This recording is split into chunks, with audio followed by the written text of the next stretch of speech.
தற்போதைய அண்மை செய்தியை பார்த்துக் கொண்டிருக்கிறோம். உச்சநீதிமன்றம் மற்றும் உயர்நீதிமன்ற நீதிபதிகள் நியமனத்தில் இடஒதுக்கீடு வழங்க வேண்டும் என்ற தனிநபர் தீர்மானத்தை கொண்டு வந்திருக்கிறார் திமுக மாநிலங்களவை உறுப்பினர் வில்சன். இது தொடர்பான கூடுதல் விவரங்களோடு இணைகிறார் டெல்லி செய்தியாளர் சுசித்ரா. விவரங்கள். உச்சநீதிமன்றம் மற்றும் உயர்நீதிமன்றங்களில் இடஒதுக்கீடு தேவை என்ற தனிநபர் மசோதாவை மாநிலங்களவையில் திமுக எம்பி வில்சன் தற்பொழுது அறிமுகம் செய்து தாக்கல் செய்துள்ளார்.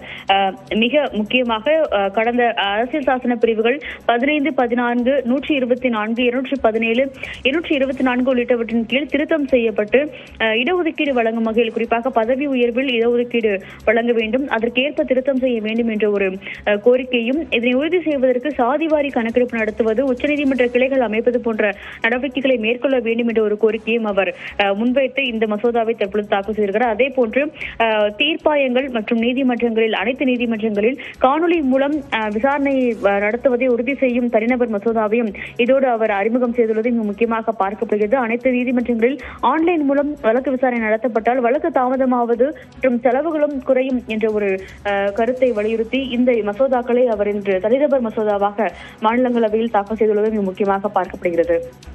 விவரங்களுக்கு நன்றி சுசித்ரா.